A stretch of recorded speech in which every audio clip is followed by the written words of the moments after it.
Hi guys, kumusta po kayo? Nandito nga po pala kami sa Bagasbas. 5:40 AM in the morning. So, yan, naabutan po namin ang sunrise.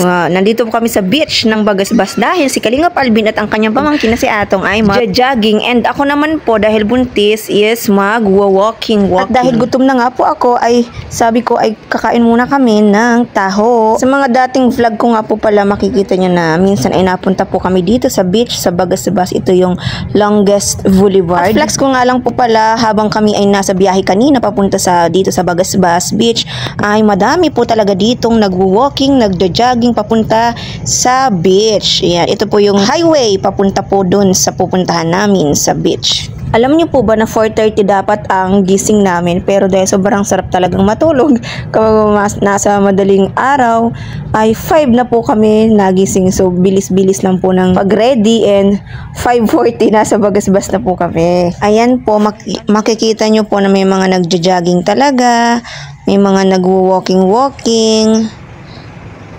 Ayan. Ang ganda naman po talaga ng sunrise, buti po ay naabutan namin. At tara na po, bababa na po tayo papunta sa beach. Papunta sa may buhangin. Sa mga nagtatanong po, 5 months na nga po pala ang tiyan ko. So, pa 6 months na po ngayong November. February nga po pala ako manganganak. Vitamin D nga po pala ang makukuha natin kapag nagbilad po tayo sa ganitong oras. Po, may mga nagpipiknik na, may mga naliligo na, and syempre, di mawawala ang pag-jogging-jogging dito and pag-walking-walking. Syempre, dahil ako po ay buntis, mag-walking-walking lang po muna tayo. Ang ganda po talaga ng sunrise, ang gandang pagmasdan dahil 5:40 pa lang nga po ngayon ng umaga.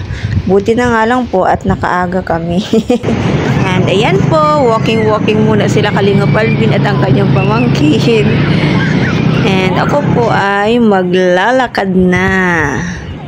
Dahil 5 AM pa lang, hindi naman po masakit sa balat ang sikat ng araw. Masarap nga po sa pakiramdam dahil nabilad po ako ng ganitong oras. Sa totoo lang po, bihira lang po talaga yan makapag-exercise si Kalingap Alvin dahil everyday po ako may pasok, hatid sundo po niya ako sa school, sa Pambuhan, doon po sa may lugar po nila Diskay. Doon po ang aking pinagtuturuan na school. At nasa malayo na nga po pala si Kalingap Alvin. Kaya kain-kain muna po ako ng taho habang naglalakad. Pag mag-isa lang po kasi tayong mag-e-exercise is nakakatamad, hindi po nakakamotivate. So kapag may mga kasama po tayo, isa, dalawa or tatlo po kayo, ay nakakasipag po. Ayan, pabalik na po si Kalingap Alvin, nakapag-jogging-jogging na po siya. And hanggang doon na naman po sa kabila, pabalik na po siya. Papunta na naman po sa kabila ang kanyang rota.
ayan, medyo nakailang balik na po ako.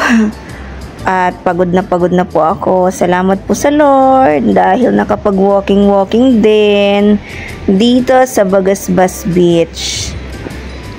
And nasaan na po kaya sila Kalingap Alvin? Hindi ko na sila makita. So sobrang layo na ata nila. O, di ko na makita at ang daming tao. Pahinga muna po tayo. Pahinga po. Maupo po tayo dito sa may kahoy. At nakita ko na nga po si Kalingap Alvin. Naglalakad na po sila papunta dito. At ako ay nagpapahinga. Napagod po ang buntis. Ayan po sila.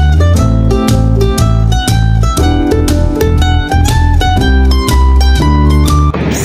Ayan, nagja-jogging po sila. At ang kanyang pamangkin na si Kuya Atong. Nag-runner pa talaga. Nagpaunahan pa talaga.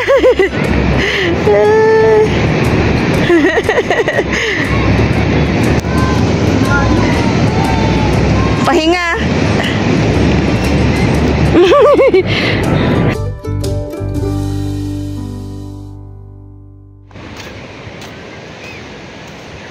And ayan po, halos mag-iisang oras po kami dito sa Bagasbas Beach. And dahil pawis na po sila Kalingap Alvin, pauwi na po kami. Ayan, 6 mahigit na po. Mga 6:40 na po. Pahinga na po. And syempre kakain po kami ng breakfast.